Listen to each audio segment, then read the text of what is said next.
In the name of Allah, the Beneficent, the Merciful, I bear witness that there is no God but Allah, and I bear witness that Muhammad is his messenger.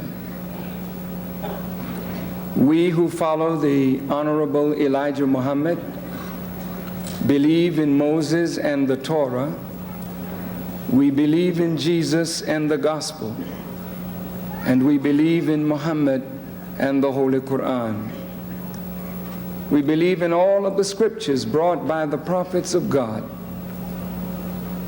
And we are attempting to carry those scriptures into practice. It is a great honor and privilege for me to be here at Christ Universal Temple. It is a great honor to be in the house built by such a magnificent sister of ours and her followers, the Reverend Dr. Johnny Coleman.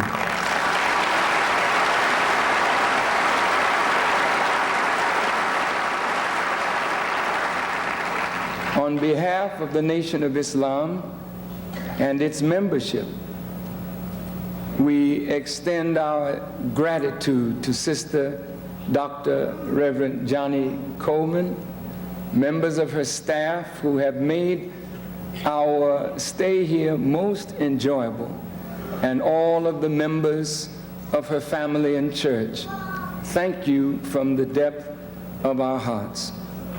Those who are watching this by satellite on the East Coast, in Boston, Massachusetts, in Washington, D.C., in Atlanta, Georgia, on the West Coast, in Los Angeles, and those who have satellite dishes all the way around the earth who are picking up this signal.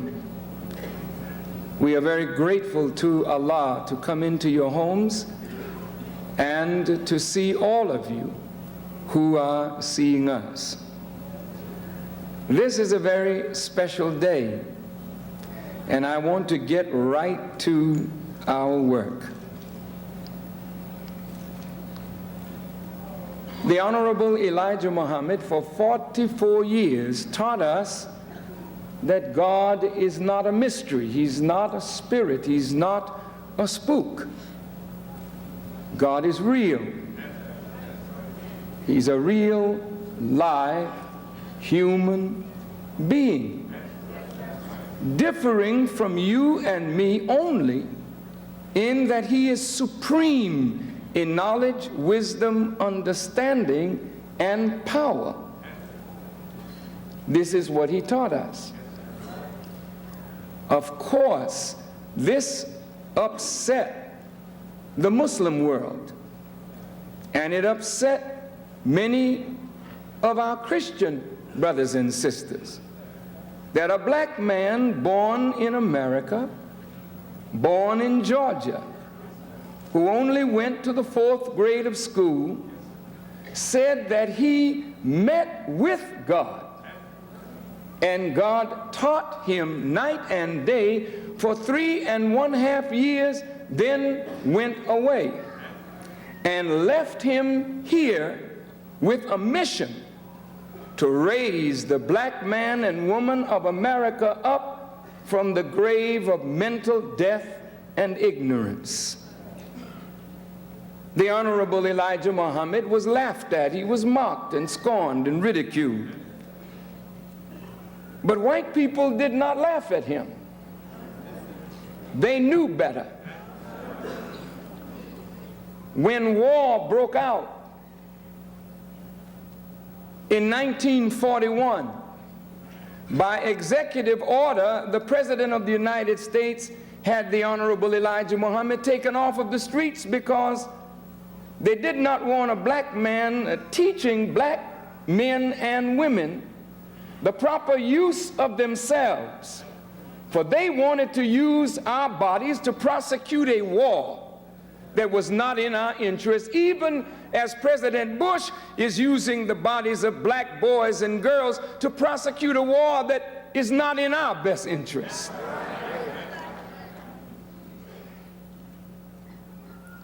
Elijah Muhammad made many ministers and sent them into the cities of America. And he produced the most disciplined, organized, and progressive group of black people ever to be seen in the Western Hemisphere, yet he only had a 4th grade education. He taught Malcolm X, who had an 8th grade education. And Malcolm confounded the scholars of the world with an 8th grade education, but taught by the Honorable Elijah Muhammad. Muhammad Ali was Cassius Clay, just going to be another great fighter, until he met with and was taught by the Honorable Elijah Muhammad. Then he burst onto the scene, one of the greatest fighters that ever lived, but he was a different kind of fighter. He was a fighter with a message in his mind, a message in his heart. He was a fighter that stood for a principle. He fought the government of the United States against the war in Vietnam, and he prevailed. Even though he was stripped of his title, nevertheless, he came back to win the championship 2 or 3 times more. I think it was twice more. My point is, the Honorable Elijah Muhammad had to know something and had to know somebody to say what he said and do what he did and live in America when black men who thought so much less than him lost their lives for just thinking as he was bold enough to speak. Louis Farrakhan now is known pretty much throughout the earth and honored and respected in many circles of our people. But I was just a common musician. I never graduated from college.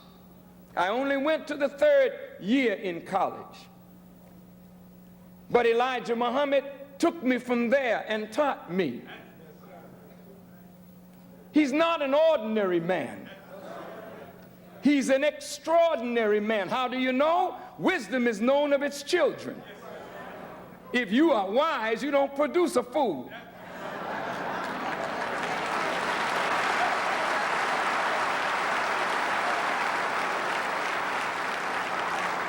I am the child of my father, the Honorable Elijah Muhammad. I know no other father but him. My biological father died when I was quite young, and even before he died, I never knew him. When I met the Honorable Elijah Muhammad, I met my father. He fathered me into knowledge, into wisdom, into understanding. He brought out of me what the Creator had put in me for the service of my people. So if I am anything of value today, it's because I had a good father, a good example, a good teacher. And so I stand before the world today to challenge the scholarship of the world on the most important of all subjects: who is God? Who is God? We all talk about him. Certainly we love him. We bear witness that he is the greatest. We live in his universe. There is nothing to compare with it. So certainly there is nothing to compare with him. But who is he? We want to know our Creator. We want to know God.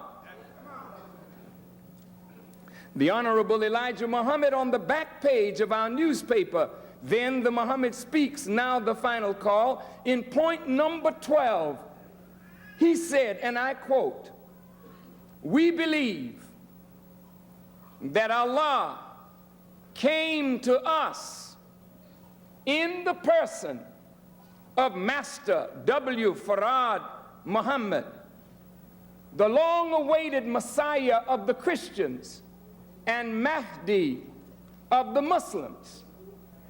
And lastly, we believe that there is no God but Allah, and that he will set up a government of peace wherein we all can live in peace and brotherhood.